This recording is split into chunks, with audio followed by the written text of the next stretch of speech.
get political. She was on MSNBC yesterday talking about the Laken Riley Act.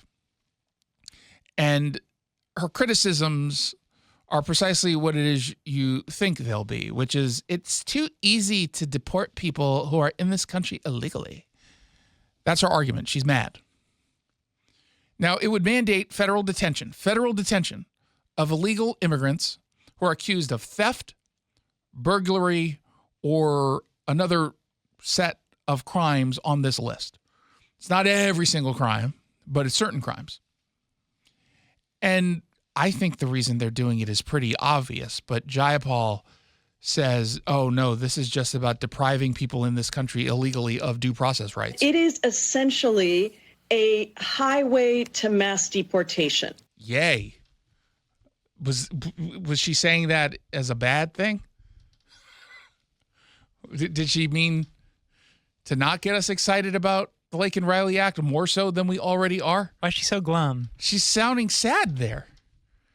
But isn't that a good... Oh, no, because she's an open borders Democrat, my bad. And she's talking to MSNBC, the 17 people who watch it on the weekends. And you can have any number of people picked up and put into the criminal justice system simply for being accused with no conviction. You do understand that if you're accused of a crime, you get put into the criminal justice system, right? I mean, if I call the police and say, Jackson just assaulted me, even before he's convicted. And it's only one time. Well, one time too many. Even though you're just accused and not convicted, you do know that you're a part of the criminal justice system then, right? Yep. Okay, she doesn't seem...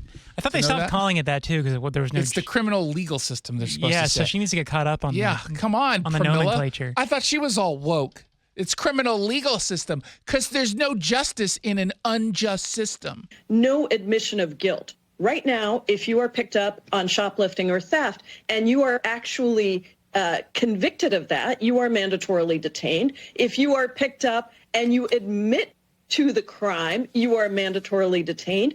This says you can just be accused. And so it is really a massive overstretch. It is a real problem, and it is the way that Republicans are trying to expand the ways that you can put an undocumented immigrant into the criminal justice system without even a conviction. Okay. So her position is somewhat ironic when you think about why the Laken Riley Act was written the way it was written. And by the way, while she's complaining about the evil Republicans supporting this, Democrats support this as well, overwhelmingly in the Senate. In the House, it was 45, 46 Democrats. On the Senate, there were only 9 Democrats who voted against it. So kind of shows 33 Senate Democrats, kind of a significant number to support the bill so far. And I know some people will say, well, they didn't technically pass it. They just cleared a procedural rule. Yeah, but that generally you don't vote yes on that and then vote no for the bill unless something dramatic has happened to it. Now, she complains as if we don't know what's going to happen should someone be picked up and then acquitted, which would then just be a release of the individual. That's the truth. That's the reality. The other reality is the Laken Riley Act, once they fully pass it, is not going to be in effect in any red city, or excuse me, any blue city or blue county or blue state. Washington will not be impacted by this because we're not going to participate. I think that that's disgusting, but that's the truth. Why might the federal government have an interest in detaining someone in this country illegally who is accused of a crime? What is the interest? Why would they feel like they should do that? Public safety. Okay. Explore that. Why? What would happen if they weren't involved? If they weren't involved? Yeah. Credits had nothing to do with this. Right now, let's say I'm in this country illegally and I shoplift from the one Bartell drugstore I can find that's still operational. What happens to me? Do I go to jail? No. Okay. Do I get arrested? No. Will the city or county make any record whatsoever of the fact that I'm in this country illegally? No. Okay. So now you have your answer. Because if you're breaking a law and you're in this country illegally, at the city and county level, they protect you from any kind of deportation. Now, dare I say that if you're breaking the law and you're convicted of it, yeah, you go on the list to be deported. You can say that that's unfair, Pramila, all you want. But sorry, you're already in this country illegally. If you're going to break the law on top of that, in addition to that, yeah, no, you deserve to be deported. I'm not talking about jaywalking, notably not on the list of what it is that gets you automatically put in federal custody if accused. They're being very specific. But again, because of Jayapal's positions of a sanctuary city, county, and state, the feds have to move forward and put that person in federal detention. What was the rule in LA County under George Gascon, their DA?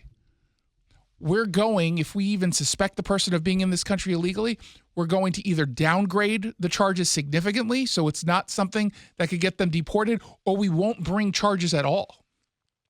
That was their directive. It's in a memo. I read about it in my book. Alvin Bragg in Manhattan had something very similar. We likely have something similar. They do what they can so that the feds don't find out about it. That's a Pramila Jayapal position. So she's the reason why, in large part, people like her, the people who believe what she believes, are why the Laken-Riley Act exists to begin with. If we didn't have sanctuary policies that prevented local government officials from helping in immigration enforcement, simply accepting and following a detainer request, this would not be a law. This would not be a law. But the fact of the matter is, if this was truly meant just as a mass deportation rule, wouldn't they just deport instead of waiting for a trial for something unrelated? Wouldn't they just say, okay, we found you? That's all they need. You don't need to be accused of a crime in order to be deported if you're in this country illegally. Yeah, you've already committed one. Right? So they're already eligible for deportation. It might take a while, but they're eligible simply because they were caught. So could you spare me the whole, it was a mass deportation effort? No, they would just deport. Also, her whole premise is that illegal immigrants have a right to due process in the first place, which they don't. They really don't. They have certain rights just being in this country as anyone in this country might have. Yeah. But not when you violated federal law to come into this country. You do forfeit some of those rights, Pramila. Now, of course, if it were up to her, she would have none of that. They would be American citizens by sheer sheer vicinity of this country. They could just be looking at the border, and she would like them to be considered legal immigrants or undocumented migrants. Is that, or just migrants? How do they say it? What's their language? American. Because no person is illegal. No human being is illegal, okay? And love has no borders or something. Put